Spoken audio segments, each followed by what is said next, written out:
en esta semana la votación en el Senado, donde se rechazó el DNU 70/23 y ahora pasa a diputados, y creo que ahí, bueno, va a ser un tema muy importante en la agenda política. Buen día, Leopoldo Edgardo Díaz y el equipo, te saludamos. ¿Qué tal? Un gusto en estar con ustedes. Gracias como primera medida por la posibilidad de la nota. Digo, para nosotros es Bueno, importante porque es un tema que está en el candente político. Y bueno, ¿cómo ves primero la situación del DNU en el Senado, lo que ha pasado y cómo lo esperan el tratamiento en la Cámara de Diputados? bueno, más allá de que se tardó demasiado, digamos, en avanzar a raíz de las maniobras dilatorias del gobierno, lo cierto es que el rechazo en el Senado tiene un enorme significado desde todo punto de vista. En primer lugar, bueno, porque como vos sabés, y los oyentes también, el DNU para que deje de tener efecto tiene que tener el rechazo de ambas cámaras. Bueno, ya se ha logrado el rechazo del Senado, es decir, un rechazo parcial.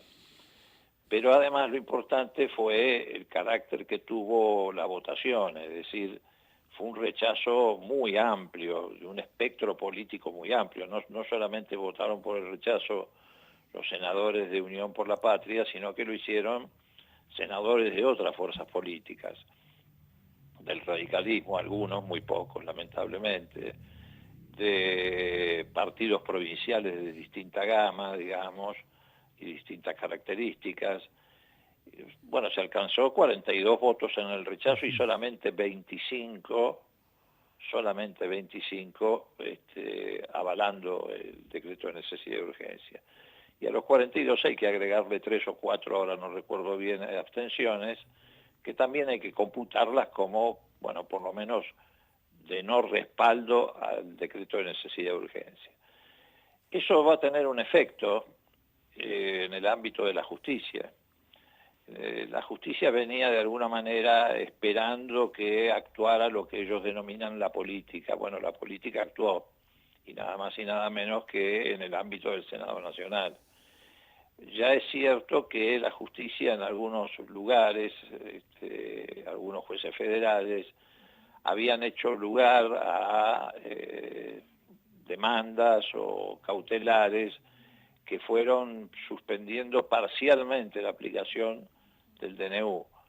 Pero creo que ahora esta decisión del Senado no solamente va a multiplicar esas cautelares, sino que va a acelerar una decisión en el ámbito de la Corte, decisión que está a la espera de una presentación que en su momento hizo el gobierno de Kicillof y por el otro lado el gobierno de la provincia de La Rioja, con Quintela, su gobernador, a la cabeza.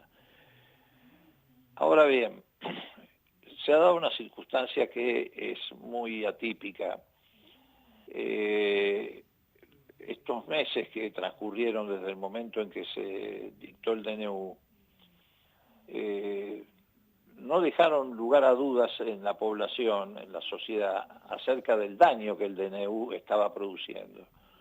Porque una cosa era que nosotros, que somos una fuerza opositora, nos adelantáramos, como de hecho lo hicimos, diciéndole a la gente, miren que el DNU tiene un efecto devastador sobre la sociedad. En todo caso, muchos tal vez lo podían recibir como si fuera parte de una consigna política o de un eslogan, pero la verdad es que estos meses, desgraciadamente, la sociedad sufrió en carne propia los efectos del DNU.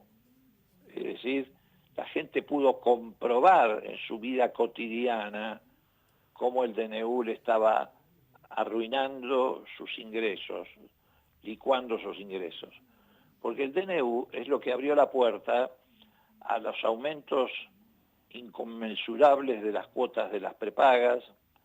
El DNU fue lo que facilitó la posibilidad de que se dispararan los remedios a precios inalcanzables, tan inalcanzables que hay farmacias donde ya no solamente la gente pide no el remedio completo, sino un blister y en algunos casos hasta le pide al farmacéutico que con una tijera le corte el blister para poder adquirir, aunque sea parcialmente, alguna medicación que también en su casa termina fraccionando para poder estirarla.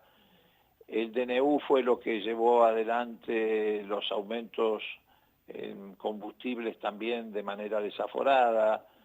En el caso de los alquileres fue lo que abrió el camino a que hoy muchísima gente se encuentre con la imposibilidad de alquilar y tenga que irse a la casa del padre, de un hermano, o en algunos casos ya extremos, sobre todo en la ciudad de Buenos Aires, con un colchón debajo del puente de una autopista.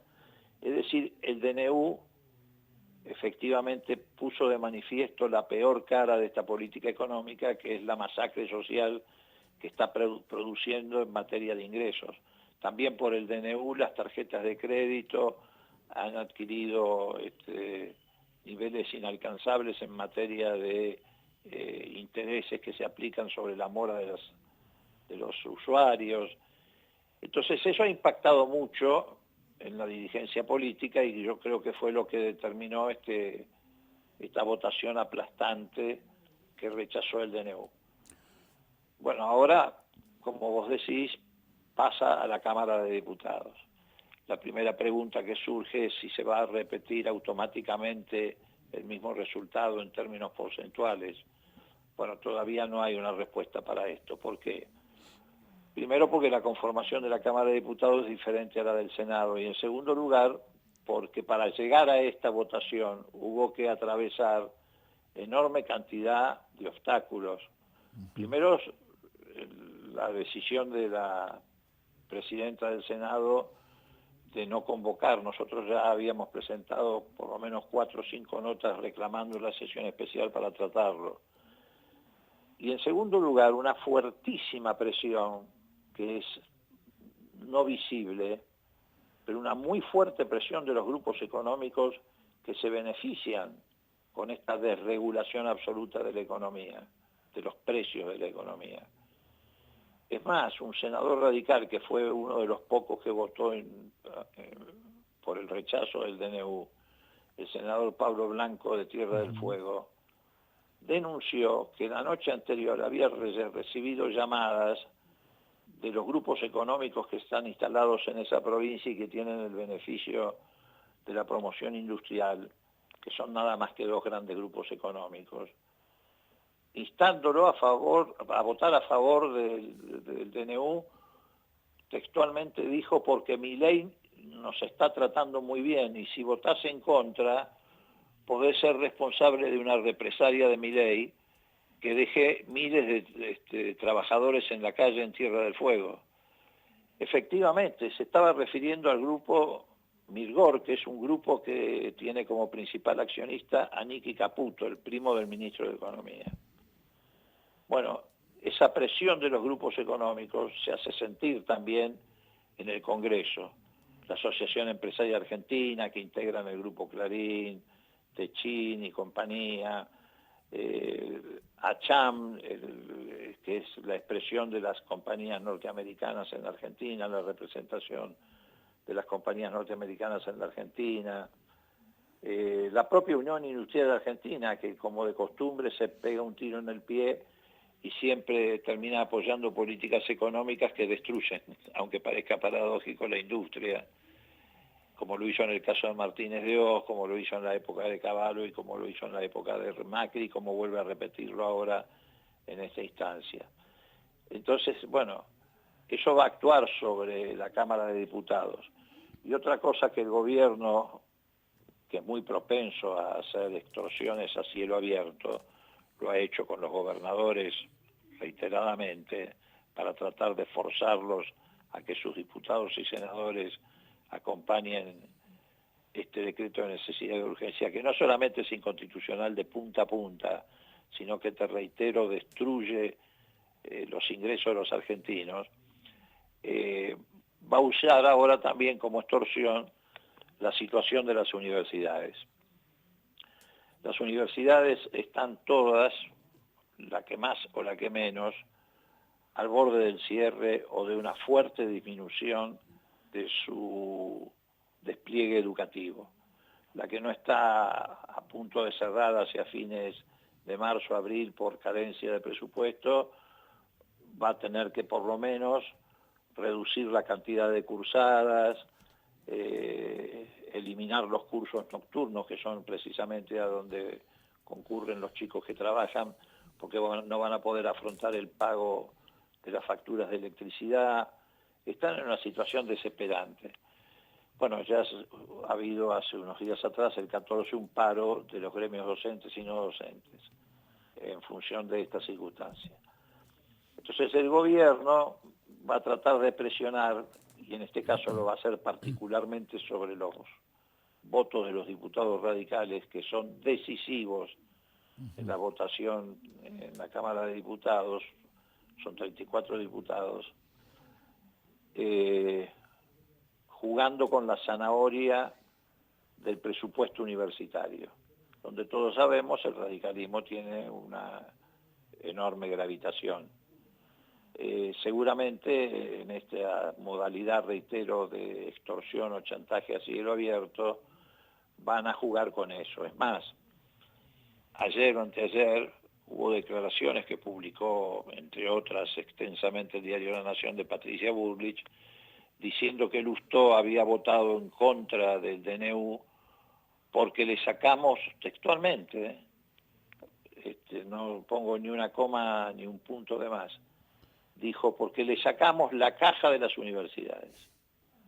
Es decir, en primer lugar, Bullrich caracteriza los fondos universitarios o los fondos destinados a las universidades, donde estudian 2.500.000 argentinos en todo el país, lo caracteriza como una caja y no como recursos que tienen que ver con la formación de nuestros jóvenes, que tienen que ver con la investigación, que tiene que ver con la ciencia y en algunos casos hasta con la salud, porque como todos sabemos hay hospitales, escuelas en las universidades que atienden a buena parte de la población en sus lugares geográficos, el Hospital de Clínicas en la Ciudad de Buenos Aires, el Hospital Escuela de Córdoba, que además son modelos de atención pública en materia de salud que están también al borde de cerrar.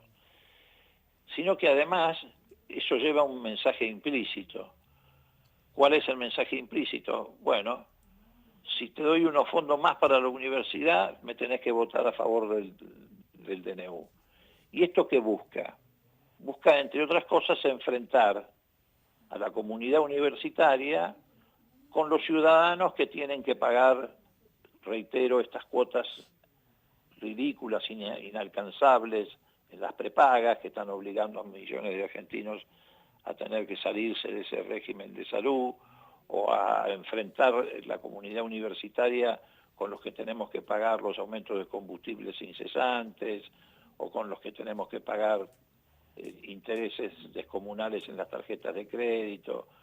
Pero seguramente van a tratar de utilizar, reitero, particularmente para presionar al radicalismo, el tema del presupuesto universitario.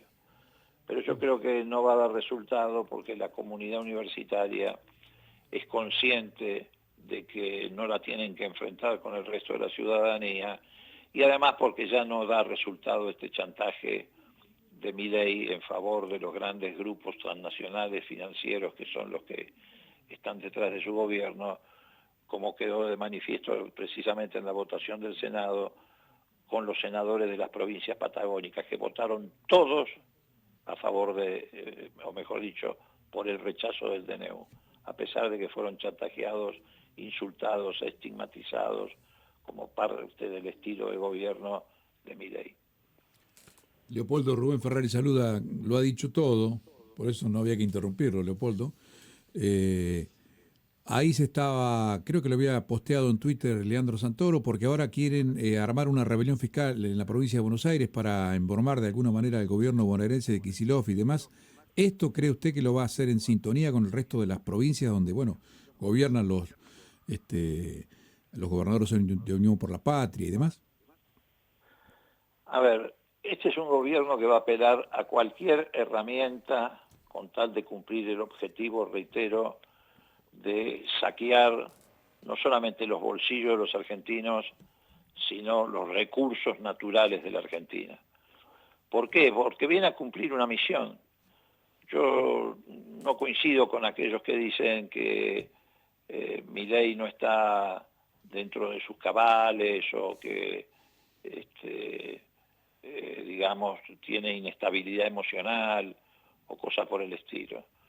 Yo creo que, por el contrario, acá se está aplicando un plan que está científicamente sostenido, sobre todo en lo que respecta a la manipulación de la opinión pública, para ganar la batalla por el sentido o la batalla cultural. Y es un plan que además no es original, porque ya fue aplicado en algunos otros lugares del mundo antes, que es usar las herramientas de las denominadas redes sociales, que un periodista muy conocido denomina en realidad redes antisociales, para formatear a la opinión pública y llevarla a escenarios de esta naturaleza. Ocurrió en la elección del Brexit en Gran Bretaña, ocurrió con la elección de Trump, ocurrió acá cerca con la elección de Bolsonaro, y vuelve a ocurrir en este caso con la elección de Milei. Esto no quita que haya otros factores que también han incidido en la generación de este tipo de escenario, ¿no? Pero este factor es un factor principal. ¿Y quién domina esta situación? ¿Quién domina estas redes sociales?